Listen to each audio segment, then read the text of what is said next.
শ্রী শ্রী মায়ের পদপ্রান্তে চতুর্থ খণ্ড। সংকলক ও সম্পাদক স্বামী পূর্ণাত্মানন্দ।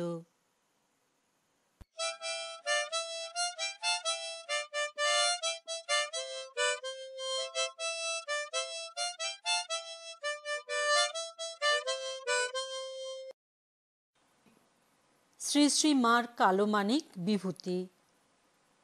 বিশ্বজিৎ ঘোষ। সংক্ষিপ্ত জীবনী। বর্ধমান থেকে ৮-১০ মাইল দূরে বাঁকুড়া জেলার সীমানায় খণ্ডঘোষ গ্রাম। এখানে বিভূতিবাবুর পূর্বপুরুষ পীতাম্বর ঘোষ বাস করতেন।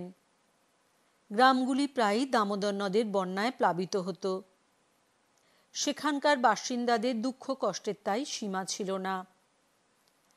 শ্রী শ্রী মা এক সময় বিভূতিবাবুর মুখে এই দুঃখের কথা শুনে বলেছিলেন, বিভূতি, তুমি বেনদেশে থেকো না। বিভূতিবাবু তখন মাকে জিজ্ঞাসা করেন, কোথায় থাকবো মা? মা উত্তরে বলেছিলেন, বাঁকড়ো ফাঁকড়োতে একটা জায়গা জুটে যাবে। সুতরাং বিভূতিবাবু মায়ের নির্দেশে বা ইচ্ছায় বাঁকুড়া জেলারই অন্য জায়গায় গৃহ নির্মাণ করেন। বিভূতিবাবুর জন্ম তাঁদের আদি বাসস্থান খণ্ডঘোষ গ্রামে। পিতা বিনোদ বিহারী ঘোষ ছিলেন আইনজীবী। মা রোহিণীবালা আদ্যাশক্তির উপাসনা করতেন। খুবই ধর্মপ্রাণা ছিলেন। পরবর্তীকালে তিনিও শ্রী সারদা দেবীর কৃপালাভ করেন এবং মায়ের বাড়িতে থাকাকালীন মায়ের চুল বাঁধা ইত্যাদি ছোটখাটো ব্যক্তিগত সেবার সৌভাগ্য লাভ করেন। বিভূতিবাবু খণ্ডঘোষ গ্রামে থেকেই স্কুলের পড়া শেষ করেন। বাঁকুড়ার ওয়েসলিয়ন কলেজের, বর্তমানে বাঁকুড়া খ্রিস্টান কলেজের তিনি প্রথম ছাত্র ছিলেন। 1908 খ্রিস্টাব্দে কলকাতা বিশ্ববিদ্যালয় থেকে তিনি কলা বিভাগে স্নাতক হন। পরে কলকাতা ল কলেজে ভর্তি হন। ভগিনী নিবেদিতাও একসময় তাকে বাগবাজারে বোসপাড়ায় রেখে পড়াশোনা করার সুযোগ দিয়েছিলেন, কিন্তু শেষ পর্যন্ত তিনি ওকালতি পরীক্ষা দেননি। ছাত্রজীবনে বিভূতিবাবু জাতীয় কংগ্রেসে যোগদান করে তদানীন্তন বহু বিশিষ্ট রাজনৈতিক নেতা অরবিন্দ ঘোষ, বারীন ঘোষ প্রভৃতির সঙ্গে পরিচিত হন। রাজনীতির কারণে একসময় তাকে বারাণসীতে আত্মগোপন করে থাকতে হয়েছিল। 1907 সালে শ্রী রামকৃষ্ণ জন্মোৎসবে বিভূতিবাবু ডাক্তার জ্ঞানেন্দ্রনাথ কাঞ্জিলালের সঙ্গে প্রথম বেলুড় মঠে যান। তখন রামকৃষ্ণ মঠ ও রামকৃষ্ণ মিশনের অধ্যক্ষ ছিলেন ঠাকুরের মানসপুত্র শ্রীমৎ স্বামী ব্রহ্মানন্দ মহারাজ। সেই সূত্রে ধীরে ধীরে তিনি রামকৃষ্ণের অন্যান্য পার্ষদ স্বামী শারদানন্দ, স্বামী প্রেমানন্দ, স্বামী শিবানন্দ, স্বামী সুবোধানন্দ, ঠাকুরের ভক্ত ভৈরব গিরিশচন্দ্র ঘোষ এবং স্বামীজির প্রথম শিষ্য স্বামী সদানন্দ অর্থাৎ গুপ্ত মহারাজ প্রভৃতি অনেকেরই সঙ্গে পরিচিত হন এবং তাঁদের পূর্ণ সান্নিধ্য লাভ করেন। 1909 সালের 15 নভেম্বর জয়রামবাটিতে তিনি শ্রীমা সারদা দেবীকে প্রথম দর্শন করেন। 1912 সালে অক্ষয় তৃতীয়ার দিন শ্রী শ্রী মার কাছে তাঁর দীক্ষা লাভ হয়। বাঁকুড়ায় থাকার জন্য গ্রামে গঞ্জে তাঁর চেনা জানা অনেক মানুষ ছিল, যোগাযোগও ছিল প্রচুর। তাই অনেক ব্যাপারে শ্রী শ্রী মা তাঁর এই উচ্চশিক্ষিত সন্তানের উপর নির্ভর করতেন। পরবর্তীকালে তিনি বাঁকুড়া জেলার বহু সেবামূলক ও গঠনমূলক কাজের সঙ্গে বিশেষভাবে যুক্ত ছিলেন এবং ওই জেলার পৌরসভায় সহ পৌরপ্রধান পদে অধিষ্ঠিত হয়েছিলেন। বাঁকুড়া জেলার বহু বিশিষ্ট মানুষ বিভূতিবাবুর মাধ্যমে শ্রী শ্রী মায়ের কৃপা লাভ করেন। প্রসঙ্গত বলা যায়, বাঁকুড়ার শিল্পী রামকিঙ্কর বেইজের সঙ্গেও তাঁর পরিচয় ছিল। মায়ের স্নেহধন্য সন্তান বিভূতিবাবুর পরিচয় ছিল শ্রী শ্রী মায়ের কালোমানিক নামে। বাঁকুড়া থেকে মায়ের কাছে তিনি ঘন ঘন যাতায়াত করতেন। এবং পত্রালাপও করতেন। মা তাকে লিখেছেন, তোমার জ্বর শুনিয়া দুঃখিত আছি। তুমি যখন আসিবে তখন আমার বাতের জন্য ঘি আনিবে। আবার লিখেছেন, তোমার প্রেরিত পার্সেলে 2টি পাকা আম, আমের আচার এবং সেজবধূর ঔষধ পাইলাম। পয়সা খরচ করিয়া মিছামিছি টক আম ক্রয় করবার কি প্রয়োজন ছিল? মা ও সন্তানের মধ্যে অন্তরঙ্গতা এই সমস্ত পত্রালাপে ফুটে উঠেছে। বিভূতিবাবুর বাড়িতে বিভিন্ন সময় মঠ মিশনের সাধু ভক্তেরা যাতায়াত করতেন। বিভূতিবাবুর আরেকটি বিশেষ পরিচয় ছিল। তিনি বশীশ্বর সেন ও মতীশ্বর সেনের সঙ্গে গুপ্ত মহারাজের শেষ জীবনে খুব সেবা করেন। গুপ্ত মহারাজও এই যুবকদের খুব ভালোবাসতেন। শ্রী শ্রী মা ওদের সেবার কথা শুনে মন্তব্য করেছিলেন, ওরা গুপ্ত সেবা করেছে, ওদের আবার তপস্যা কি? নাট্যকার গিরিশচন্দ্র ঘোষ বিভূতিবাবুকে খুবই স্নেহ করতেন। শেষ জীবনে তিনি নিজের কাছে রাখা বামাকালী ছবিটি বিভূতিবাবুকে দেন। বিভূতিবাবু সেই ছবিটি গৃহস্থের ঘরে রাখা আদৌ উচিত কিনা সে কথা শ্রী শ্রী মাকে জিজ্ঞাসা করেন। মা সেটি নিজের মাথায় ঠেকিয়ে বাড়িতে রাখার অনুমতি দেন। তাঁর বাড়িতে ইতোমধ্যে স্বপ্নে দিয়ে আসা শ্রী শ্রী কালীমাতার পূজাও হয়ে আসছিল। অবশ্য তাঁদের কুলদেবী ছিলেন ত্রিপুর সুন্দরী। বিভূতিবাবুর প্রথমা ও দ্বিতীয়া স্ত্রী এবং পুত্র কন্যা আত্মীয় পরিজনদের প্রায় সকলেই শ্রী শ্রী মায়ের কৃপাশ্রিত ছিলেন। মায়ের স্নেহধন্য বিভূতি 1975 সালে প্রায় 92 বছর বয়সে সজ্ঞানে শ্রী শ্রী মায়েরই দেওয়া নাম জপ করতে করতে দেহত্যাগ করেন। বিভূতিবাবুর ডায়েরি থেকে সংগৃহীত তথ্য। বেলুর মঠে প্রথম আগমন, সাল 1907, শ্রী শ্রী রামকৃষ্ণ মহোৎসব। আমার প্রথম বেলুর মঠে আসা 1907-এ, শ্রী শ্রী রামকৃষ্ণ মহোৎসব দর্শনের জন্য। এরপর বিবেকানন্দ সোসাইটিতে স্বামীজির শিষ্য শরৎচন্দ্র চক্রবর্তীকে বাঙালির বাক্যধর কবিতা পাঠ করতে শুনি। শ্রী রামকৃষ্ণ প্রসঙ্গে তিনি বলেন, রামচন্দ্রে যে শক্তির বিকাশ, শ্রীকৃষ্ণে 16, সেই শক্তি শ্রী রামকৃষ্ণে 20। আমি শুনে বললুম, বলেন কি মশায়, কৃষ্ণস্তু ভগবান স্বয়ং। আমার কথা শুনে রাগত হয়ে বললেন, কার সাধ্য আমার সঙ্গে তর্ক করে? সব শুনে ডাক্তার জ্ঞানেন্দ্রনাথ কাঞ্জিলাল আমার পাশে এসে বসলেন এবং আমাকে সঙ্গে করে নিজের বাড়িতে নিয়ে গিয়ে খাওয়ালেন। পরে ঠাকুরের ভক্ত গিরিশচন্দ্র ঘোষের কাছে নিয়ে আসেন। ডাক্তারবাবু আমাকে বেলুর মঠেও নিয়ে যান। তখন প্রায় সন্ধ্যা। আমাকে শ্রীমৎ স্বামী ব্রহ্মানন্দজির কাছে নিয়ে গেলেন। সেখান থেকে খানিক পরে জ্ঞান মহারাজের ঘরে নিয়ে এলেন। আমাকে দেখেই জ্ঞান মহারাজ বললেন, যাও তো একবার গোয়াল ঘরে, নাগরীর ছানি ঘোল খাবার ডাবাটায় খুব গন্ধ হয়েছে, পরিষ্কার করে দিয়ে এসো। আমি গোয়ালে গিয়ে একটি বালতি করে জল নিয়ে এসে পরিষ্কার করে মহারাজের কাছে ফিরে এসে বললাম, হ্যাঁ মহারাজ, খুব গন্ধ হয়েছিল। 1907 সালে এরপর ল কলেজে পড়ি। প্রায় সন্ধ্যায় কলেজের ক্লাস হওয়ার পর মঠে যাই। গুপ্ত মহারাজের কাছে থাকি, ওর ঘরে শুই। কিছুদিন পরে বিষ্ণুপুরের বশী সেন, গুরুদাস ও অমূল্য আমার সঙ্গে তার কাছে যায়। শ্রী মা সারদা দেবীকে প্রথম দর্শন। আমার সদ্য বালবিধবা ভগিনী প্রমীলা বসু শ্বশুরবাড়ি কোয়ালপাড়া গ্রাম থেকে তার অসুস্থতার সংবাদ দিয়ে আমাকে চিঠি দেয়। সেই চিঠি পেয়ে কাক ভরে তার বাড়ি পৌঁছাই। তার কুশল সংবাদ নেওয়ার পর জয়রামবাটি যাওয়ার রাস্তা জেনে নিয়ে সঙ্গে সঙ্গে শিরোমণিপুর শিহর গ্রাম হয়ে জয়রামবাটির উদ্দেশ্যে যাত্রা করি। শ্রীমাকে ইতঃপূর্বে দর্শন করিনি। যাওয়ার পথে শিহর গ্রামে রাস্তার ধারে এক ময়রানি তাদের ময়রার দোকানে গোবরের মারুলি দেবার পর বিড়ি কাটছিল। জিজ্ঞাসা করে জানলাম জিলিপি হবে। কিছুক্ষণের মধ্যে তার কর্তা জিলিপি তৈরি করে একটা খাঁচি করে 5 টাকার জিলিপি দিল। আমি জিলিপি নিয়ে মায়ের নিকট যাই।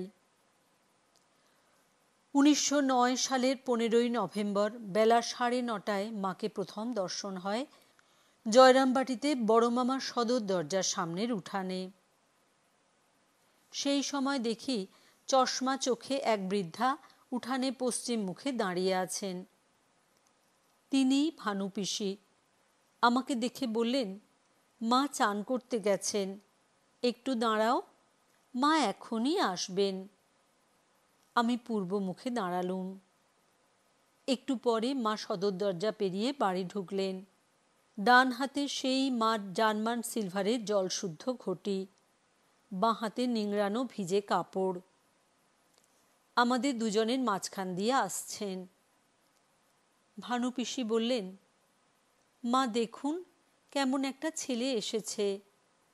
মা বাঁদিক ফিরে আমার দিকে তাকিয়ে জিজ্ঞাসা করলেন, তোমার কি 25 বৎসর পূর্ণ হয়েছে? আমি বললুম, হ্যাঁ মা।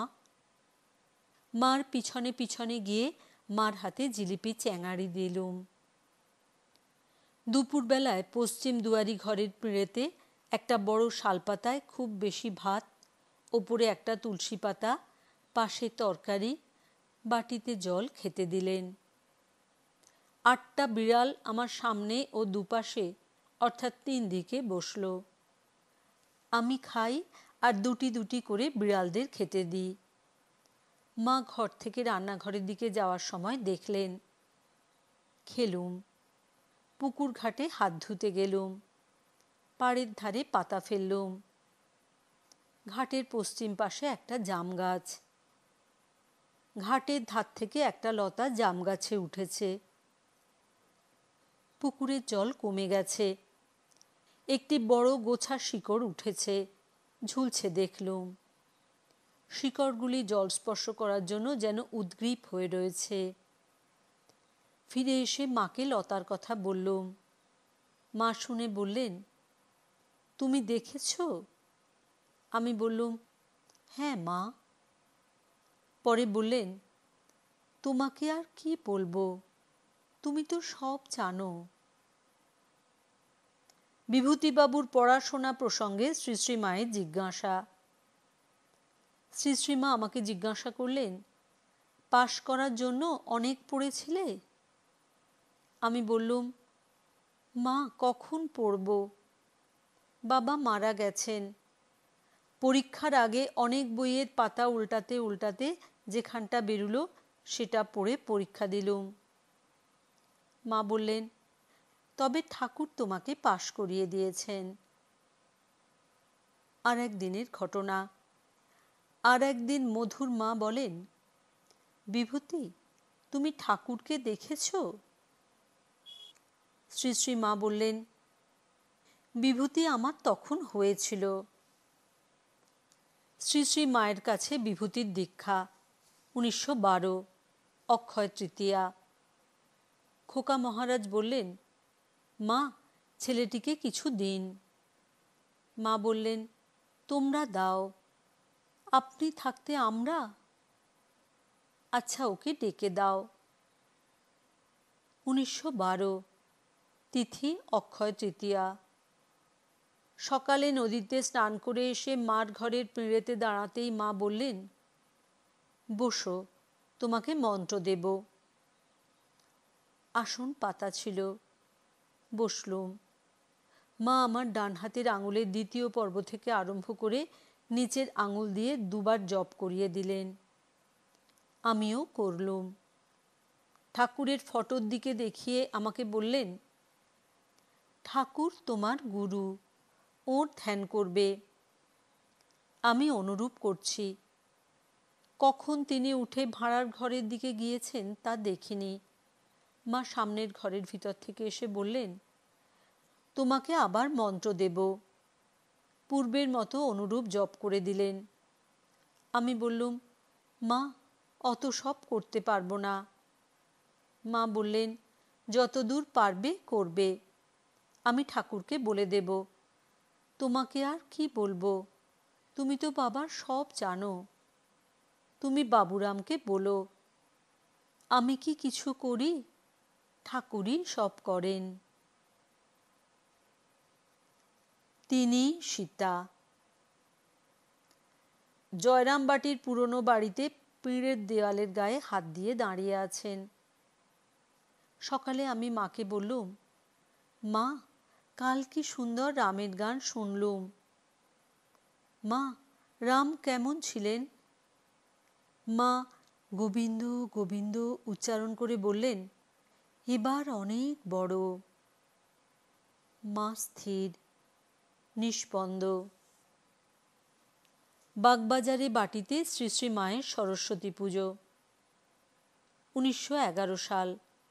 কাশীধাম থেকে মা কলকাতায় ফিরেছেন। রাধু, ভূদেব প্রভৃতি মায়ের সঙ্গে।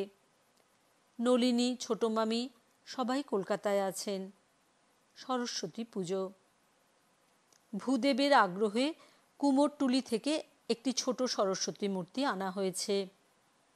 শ্রীমাই পুজো করছেন।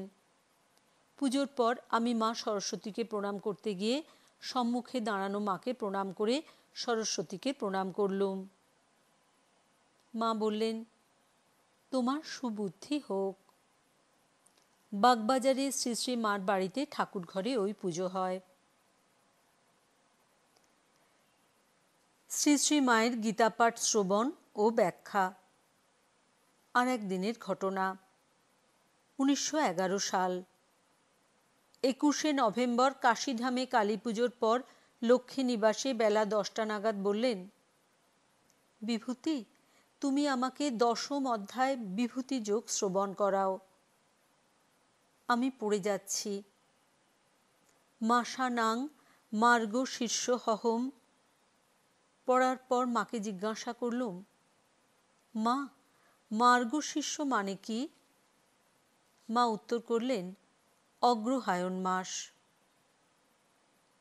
বিভূতি মনে মনে মাকে পরীক্ষা করছিলেন। পড়ার সময় বললেন, ছোট বউ কাল সারা রাত্রি গাল দিয়েছে, ঠাকুরঝি মরুক, ঠাকুরঝি মরুক। বিভূতি, ছোট বউ জানে না আমি মৃত্যুঞ্জয় হয়েছি। মনে পড়ে জয়রামবাটিতে মা স্মিত মুখে অপর একটি ভক্তকে জিজ্ঞাসা করেন, বাবা, 6 গণ্ডায় কত হয়? 6 গণ্ডায় 24 হয় মা। এই উত্তর শুনে তিনি ছোট মেয়ের মতো হাসতে থাকেন। শ্রী শ্রী মায়ের সঙ্গে বিষ্ণুপুর যাত্রা। লালবাঁধের ঘাটে শ্রী শ্রী মা ঘোড়ার গাড়ি করে চলেছেন। আমি কোচ বাক্সে। পথে গাড়ির ঘোড়া দুটোর সামনে মোটা পৈতে পরা খালি গা ব্রাহ্মণ শুয়ে আছেন। দেখে আমাকে বললেন, বিভূতি, ব্রাহ্মণ, ব্রাহ্মণ। আমি বললুম, হ্যাঁ মা, উনি রূপ ভট্টাচার্য মশাই। ঠাকুর যখন শিহরের রামরাজাদের ফৌজদারি মোকদ্দমা সাক্ষী দিতে পালকি করে বনমধ্যে লালবাঁধের ঘাটে আসেন, বেহারারা পালকি নামিয়ে মুড়ি খাচ্ছে, ঠাকুর চটি পায়ে দিয়ে এধার ওধার ঘুরছেন, আবাঠার গন্ধ পেয়ে ভাবছেন, জলমধ্যে বাঁধের ঘাটে আবাটার গন্ধ পাচ্ছি। এ কি? এমন সময় মা মৃন্ময়ী কোমর পর্যন্ত জলে ডুবিয়ে চিন্ময়ী মূর্তিতে দেখা দিলেন। সেখানেই ইনি সর্বমঙ্গলা প্রতিষ্ঠা করলেন। শ্রী শ্রী মা দিনক্ষণ খুব মানতেন। আর একদিনের কথা, বিভূতি, তুমি আমায় বারণ করলে না? তুমি বারণ করলে আমি যেতুম না। আমজাদ বলছিল, বিভূতিদা শুনলেন যে টিকটিকি টক টক করল। শ্রী শ্রী মায়ের সঙ্গে বিভূতির কাশী যাত্রা। খোকা মহারাজ বললেন, সবাই কাশী যাচ্ছে, বিভূতি যাবে না? গণেনকে বলেছিলেন, বিভূতি কাশী যাবে। 17ই কার্তিক কাশী যাত্রা। বর্ধমান স্টেশনে মা জেগে আছেন। প্রণাম করে বললুম, মা, কাশী যাওয়া হলো। বাবা বিশ্বনাথ তোমায় টেনেছেন। পাটনা স্টেশনে সকালে মাকে বললুম, এই বুদ্ধের পাটলিপুত্র। ভানুপিসি জপই করছে। ভানুপিসির অনবরত জপ ভাবটা পছন্দ করলেন না বলে বোধ হলো। বললেন, কাশীতে কত ঠাকুরকে প্রণাম করে বেড়াবে।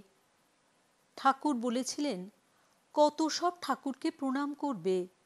সব ঠাকুরকে একটা কলসির ভেতর পুরে সেই কলসিটা পেন্নাম করলেই সব ঠাকুরকে পেন্নাম করা হলো।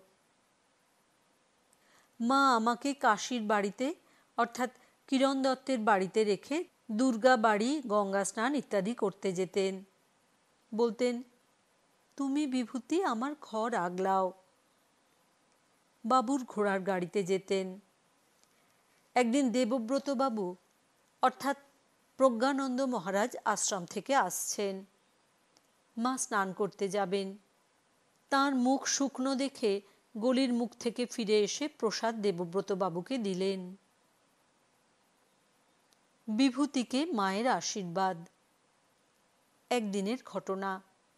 রাধুর অসুখের জন্য মার কথা মতো চণ্ড নামানোর পর চণ্ডের কথা মতো চণ্ডের ভট্টাচার্যের বাড়ি থেকে পাওয়া তেলের বোতলটি তাঁর হাতে দিতে গিয়ে বললেন, রাধু ভালো হয়ে গেছে, তুমি নির্ব্যাধি হও।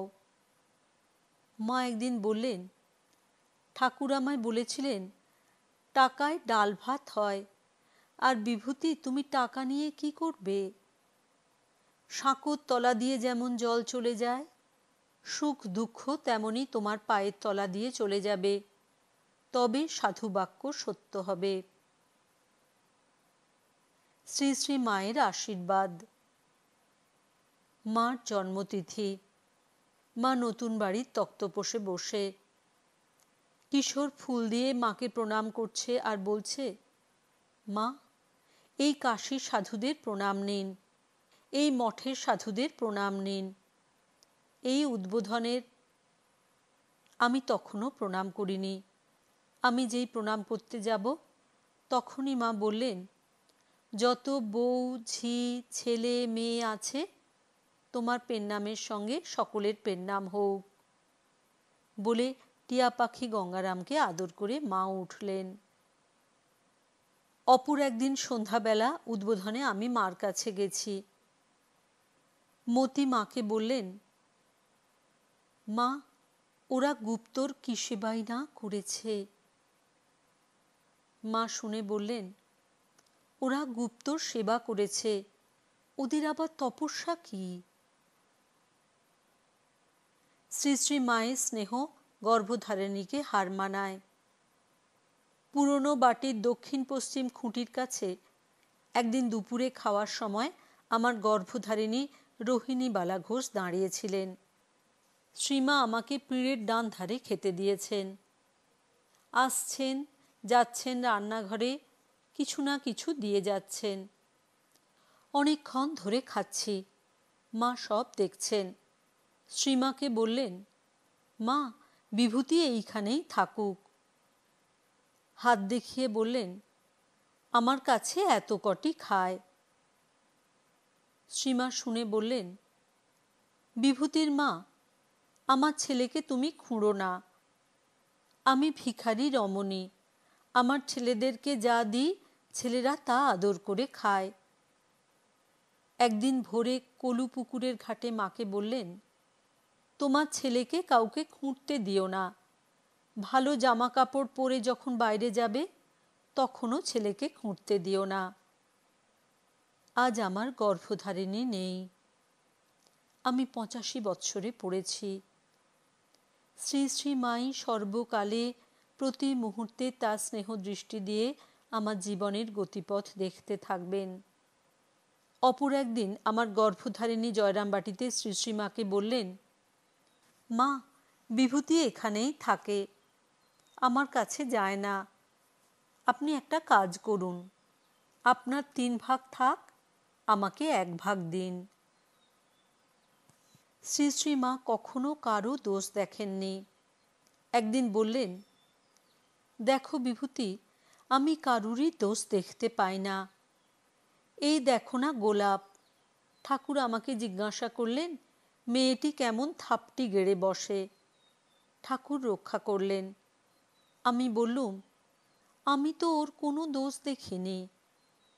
সত্যিই তো বিভূতি, আজ 22 বৎসর হলো গোলাপের কোনো দোষ দেখলুম না।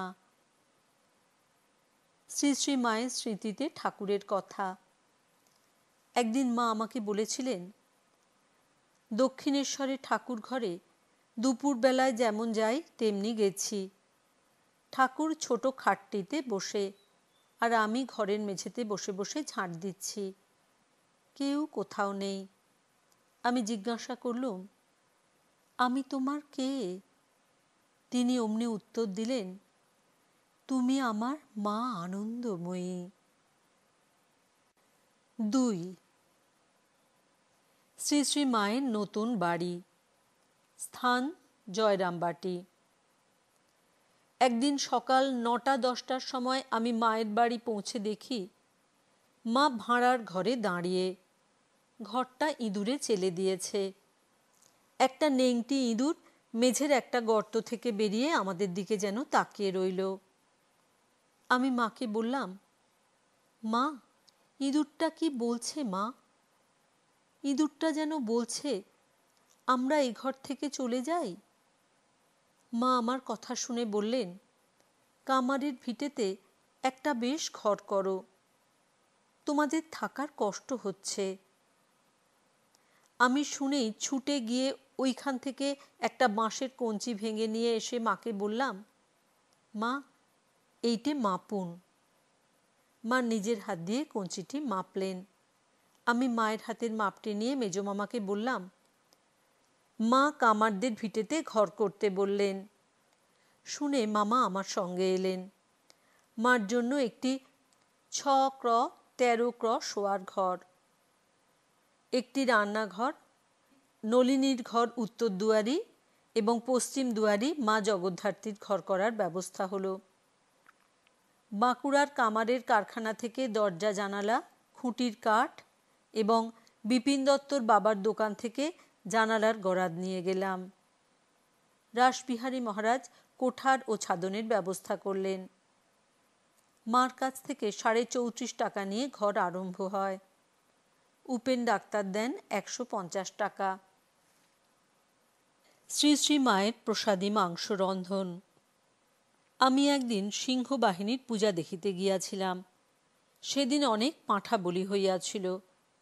আমাকে পাঁঠার একখানি পা পাঠাইয়া দেয়। তাহা দেখিয়া নলিনী, ছি ছি মা গো, মাংস গো, এসব করবে কে? ইত্যাদি কথা বলিতে থাকে। শুনিয়া মা বলিলেন, না নলিনী, ওরকম করতে নাই। সাক্ষাৎ মহামায়া খেয়েছেন, মহাপ্রসাদ। তোরা না রাঁধতে পারিস, আমি রাঁধব। খাওয়ার পর মা বিশ্রাম না করিয়া সেই মাংস রান্না করিলেন। সোনার মতো রঙের ঝোল। বিকেলে নতুন বাড়িতে আমাকে এক বাটি মাংস ধরিয়া দিয়া বলিলেন, খাও বিভূতি, মার প্রসাদ, খেলে শক্তি হবে। সন্তানের জন্য শ্রী শ্রী মায়ের ব্যাকুলতা। আর একদিন মা বলিলেন, হ্যাঁ গোলাপ, তোমাকে বিভূতি মা বলে ডাকল, তুমি সাড়া দিলে না। মা তখন জব করছিলেন। আমি কিন্তু পারি না। অন্য একদিন মা বললেন, বড়দা কটা বেজেছে? আমি উত্তর দিলাম, বোধহয় 9:30। বিভূতি, তুমি কি করে এলে? আমি যে আজ দুপুরে ঘুমুচ্ছিলুম, স্বপ্ন দেখলুম বিভূতি আমাকে মা মা বলে ডাকছে। ঘুম ভেঙে গেল। কেদারের মাকে জিজ্ঞাসা করলুম, বিভূতি আমাকে মা মা বলে ডাকছে, তবে কি বিভূতির কোনো বিপদ হয়েছে? কেদারের মা বললে, মা, বিভূতির কি কোনো বিপদ হতে পারে? মা, আপনাকে কবার ডেকেছি? মা বললেন, একবার, মঠে মহাষ্টমী সন্ধিক্ষণে। মা, আপনাকে আমি কবার ডেকেছি? একবার। পৌষ সংক্রান্তির উপলক্ষে পিঠা পরব। একবার কোনো পর্ব উপলক্ষে পুলি পিঠা হইয়াছিল। বিভূতিবাবু ছুটি পাইলে জয়রামবাটি আসেন জানিয়া মা তাহার জন্য পিঠা তুলিয়া রাখিলেন। কিন্তু বিভূতিবাবুর সেবার আসিতে বেজায় দেরি হইল। তথাপি মা তাহার আশায় প্রতিদিন পিঠাগুলি আবার ভাজিয়া তুলিয়া রাখিতে লাগিলেন। যদি আসে মনে হবে, আহা, খেতে পেল না। এইরূপে 4 দিন পর বিভূতিবাবু মায়ের বাড়িতে গিয়া নিজের ভাগ পাইলেন। জয়রামবাটির মানুষের জন্য মায়ের নির্দেশ। রামদাস বিশ্বাস বলিলেন, দিদি ঠাকরুন, বিভূতিবাবুকে বলে দিন তিনি যেন আমাদের কিছু করেন। মা বলিলেন, বিভূতি, হয় আহের কাটিয়ে দাও, না লদি বেঁধে দাও। শ্রী শ্রী মায়ের নির্দেশে বিভূতিবাবুর সন্তানদের অন্ন সংস্থানের জন্য বর্ধমান মহারাজার কাছ থেকে জমির ব্যবস্থা করেন এবং পরবর্তীকালে M.A.T. আঙ্গেয়ার, আর ঘোষ প্রমুখ জেলা শাসকদের সহায়তায় ক্রমে আহের কাটানো ও নদী বাঁধার কাজ সুষ্ঠুভাবে সম্পন্ন করেন। প্রসঙ্গত উল্লেখ্য, শ্রী শ্রী মার শতবার্ষিকীর সময় জেলাশাসক M.A.T. আয়েঙ্গারের ব্যবস্থাপনায় উৎসব উপলক্ষে আগত বাসযাত্রী মাত্রেই বাঁকুড়া থেকে জয়রামবাটি মাতৃমন্দির পর্যন্ত বিনা পয়সায় বাসযাত্রার সুযোগ পান।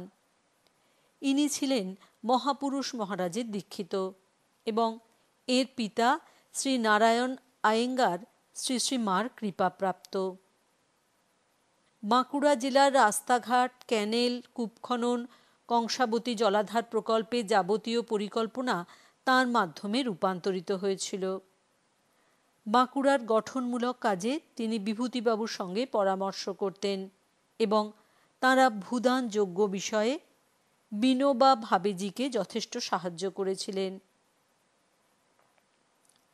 আমি যদি শরীর রাধু, তোকে নিয়ে তপস্যা করবে কে? প্রথমেই সকলকে জানাই, এই উক্তিটি কতুলপুর গ্রামে প্রবেশের মুখে, বর্তমানে যেখানে সিনেমা হয়েছে রাস্তার ডান দিকে এবং কোঅপারেটিভ স্টোরের বাঁদিকে রাস্তার ধারে পুকুরঘাটের সামনে শ্রী শ্রী মা করেছিলেন। রাধু তখন অন্তঃসত্ত্বা। মা আমাকে বললেন, রাধু প্রায়ই নিজের পায়ের দিকে তাকিয়ে থাকে ও কি যেন বিড়বিড় করে। সুরেশ দাদার বিষ্ণুপুর গড়দরজা বাড়ি থেকে যাত্রা করে মা কোয়ালপাড়ায় আসছেন। 3খানি গরুর গাড়ি ভাড়া করা হয়েছে। সামনের গাড়িতে মা ও রাধু, মাঝের গাড়িতে নবাসনের বউ ও ছোট মামি ও পিছনের গাড়িতে আমি জিনিসপত্র নিয়ে যাচ্ছি।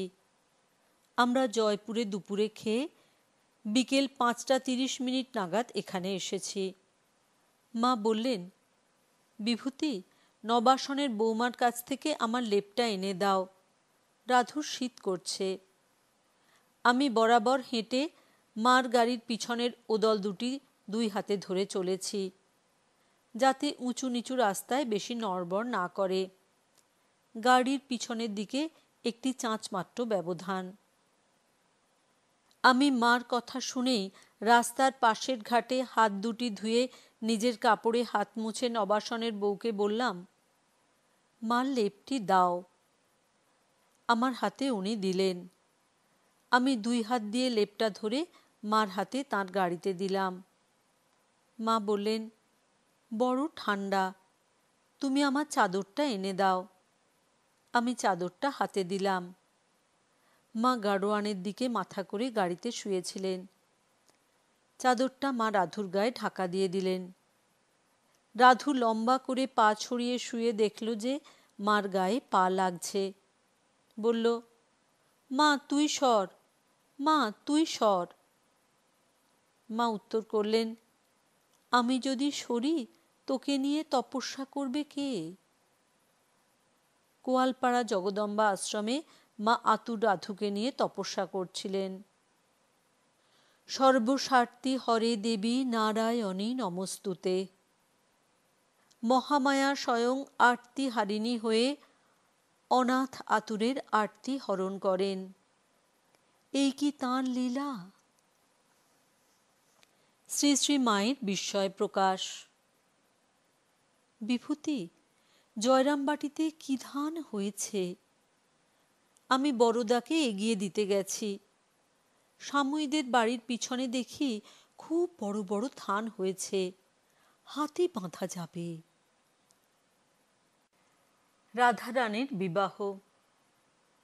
10ই জুন 1911 বিবাহের পরদিন রাধু শ্বশুরবাড়ি যাওয়ার সময় 1000 টাকা সমেত শ্রী শ্রীমা তাকে একটা বড় কালো ট্রাঙ্ক দিয়েছিলেন, কিন্তু তাতে যে টাকা আছে তা তিনি খেয়াল করেননি।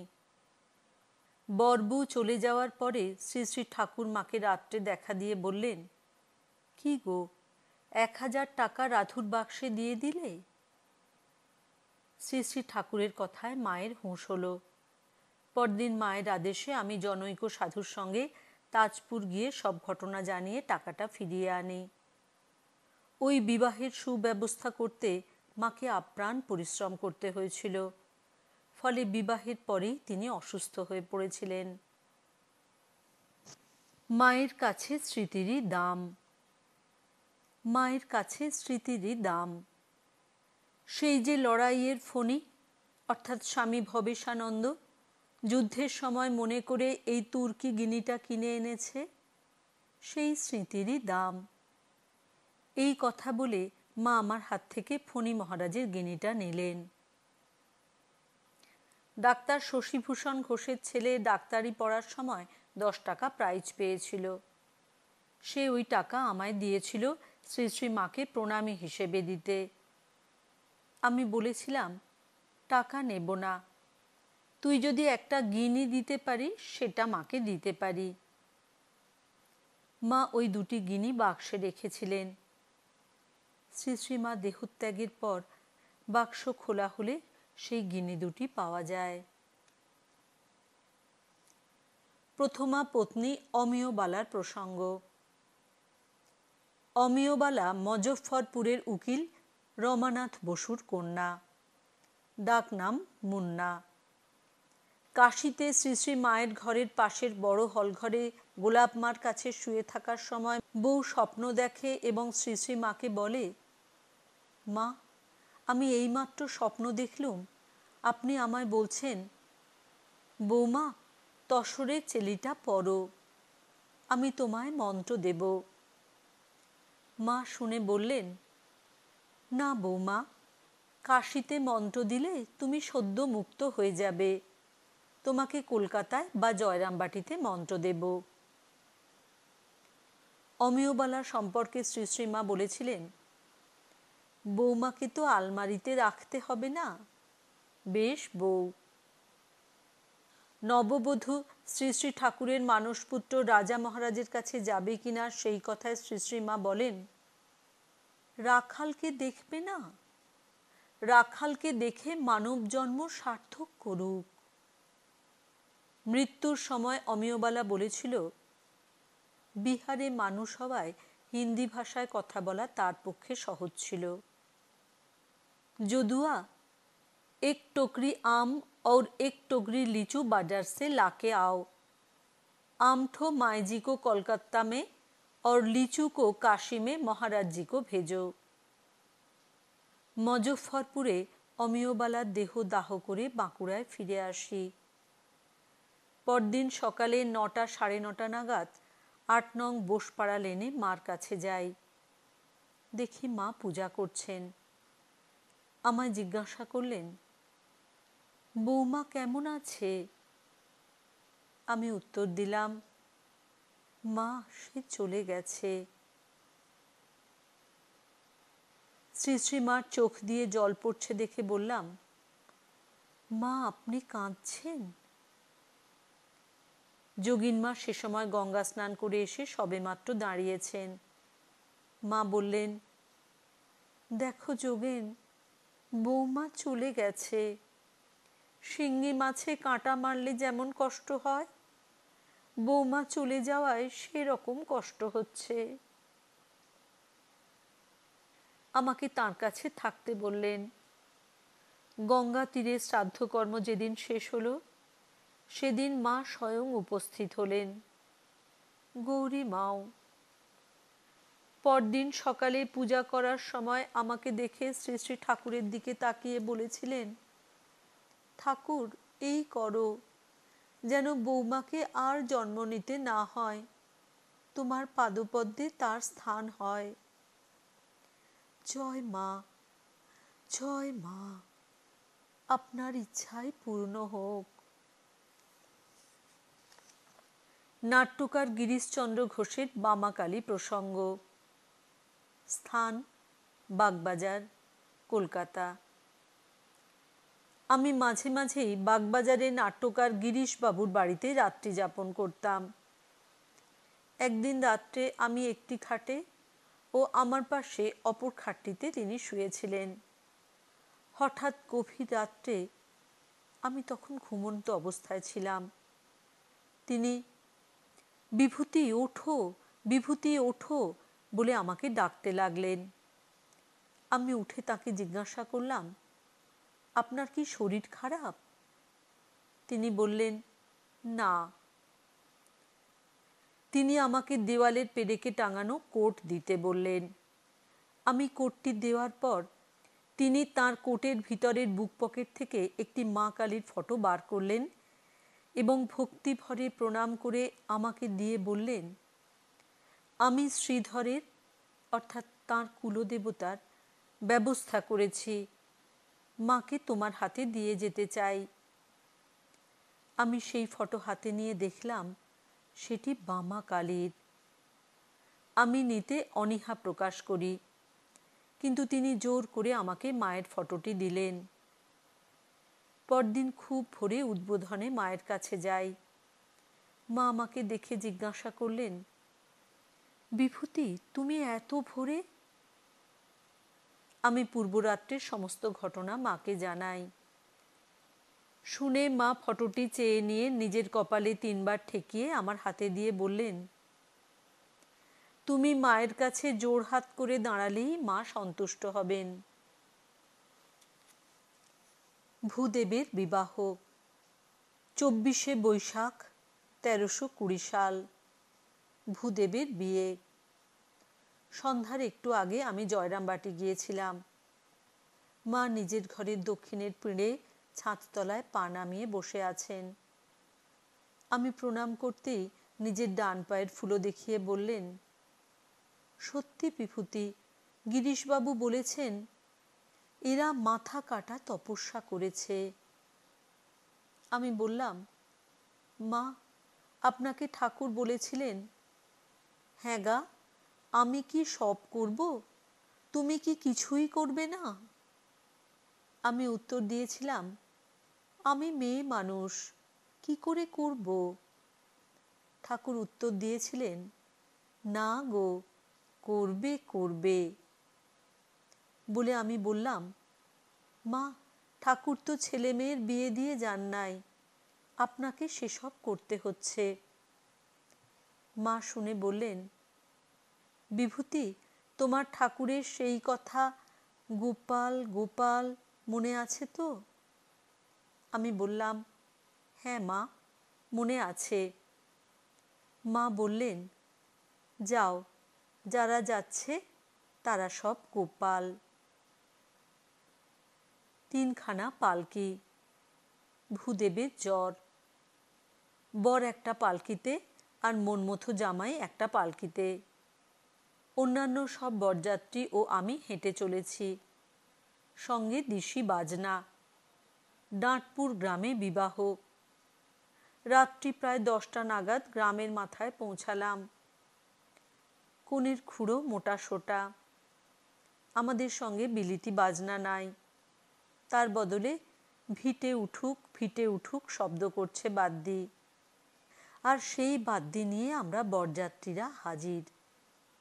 এমন সময় ওজোর আপত্তি তুলে আমাদের গ্রামে ঢুকতে দিচ্ছেন না কন্যা পক্ষের লোকেরা।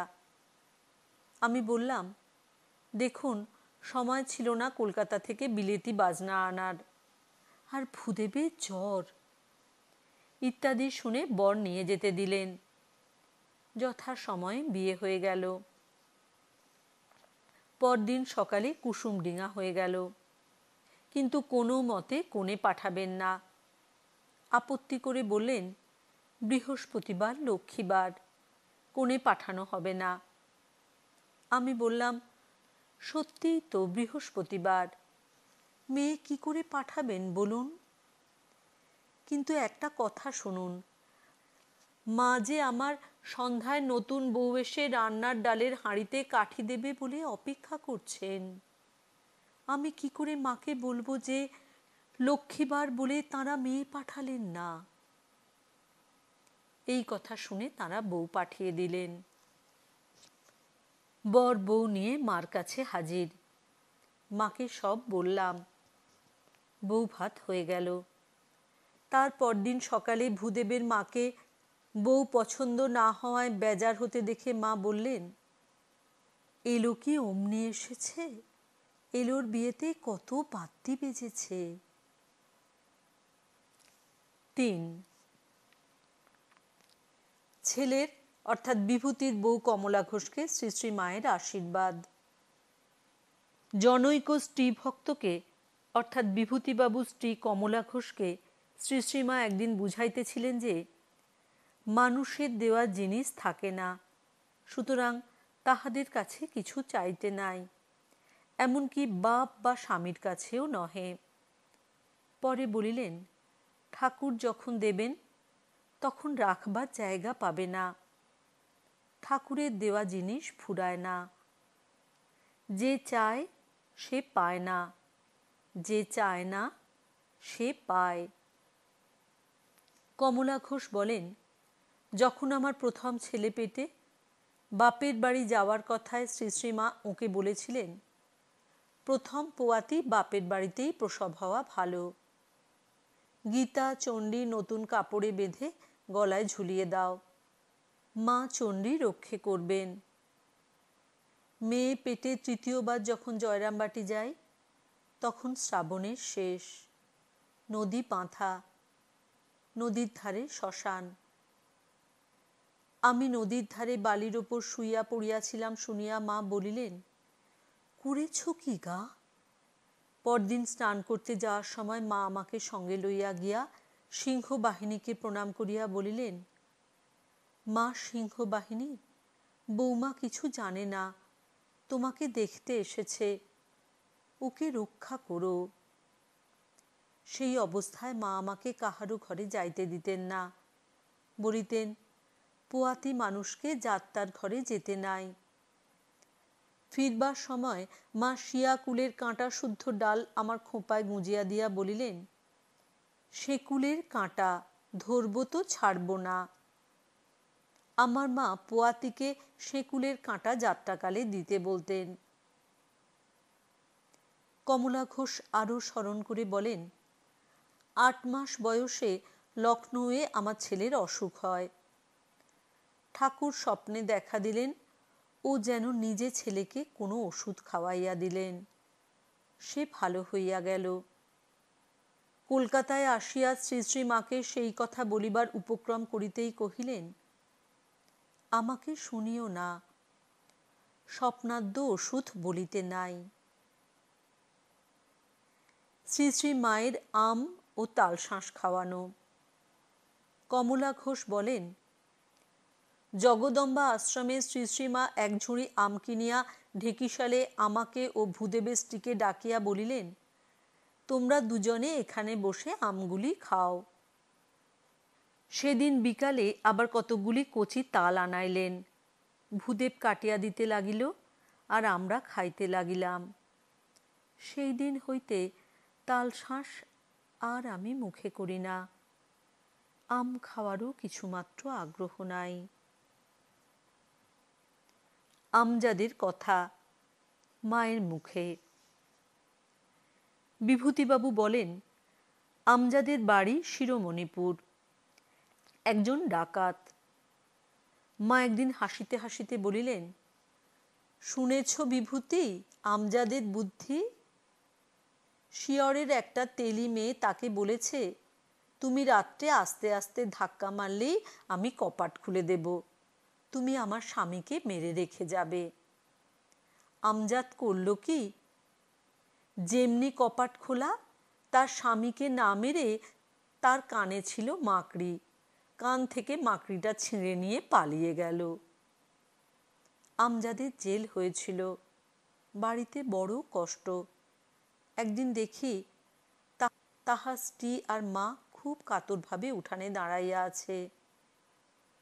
মা তাহাদিগকে একটি টাকা দিলেন। আমজাদ যখন মার বাড়িতে কাজকর্ম করিত, মা নলিনীর ঘরের বারান্দায় তাহাকে ভাত খাইতে দিতেন। মুসলমান বলিয়া দ্বিধা বোধ করিতেন না। পূর্বে শিরোমণিপুরের মুসলমানদের মধ্যে অনেকে ডাকাতি করিত বলিয়া জয়রামবাটির লোক তাহাদিগকে মজুর খাটাইত না। মার বাড়িতেই তাহারা প্রথম কাজ পায়, আর মার কৃপাতেই তাহাদের অনেক মতিগতি পরিবর্তিত হয়। বিভূতিবাবুর কৌল সন্ন্যাস প্রসঙ্গ। একদিন কৌল সন্ন্যাস গ্রহণ প্রসঙ্গে শ্রীযুক্ত ক্ষীরোদপ্রসাদ বিদ্যা বিনোদ বলছেন, দেখো বিভূতি, রাত্রে স্বপ্ন দেখলুম শ্রী শ্রী মা স্বর্ণ সিংহাসনে আসীন, গেরুয়া পরিহিতা। কপিল মহারাজ পুজো করছেন। পূজনীয় শরৎ মহারাজ তন্ত্রধারক। মন্দিরের দরজায় তুমি দারোয়ান দাঁড়িয়ে আছো। সকালে পূজনীয় শরৎ মহারাজকে সব কথা বললুম। তিনি আমাকে কৌল সন্ন্যাস নিতে বললেন। এর পূর্বে ডাক্তার কাঞ্জিলাল কৌল সন্ন্যাস নিয়েছেন। পূজনীয় শরৎ মহারাজ শ্রী শ্রী মাকে নিবেদিত জিনিসপত্র আমাকে দিলেন জয়রামবাটিতে মাকে দিতে। একদিন সকালে উদ্বোধনে উপরে অমুক মহারাজ আমাকে বললেন, বিভূতিবাবু, ডাক্তার কাঞ্জিলালের কৌল সন্ন্যাস হলো, ক্ষীরোদবাবুর হলো, আর আপনার হবে না? আপনি মাকে বলুন। আমি মার সামনে গিয়ে বললুম।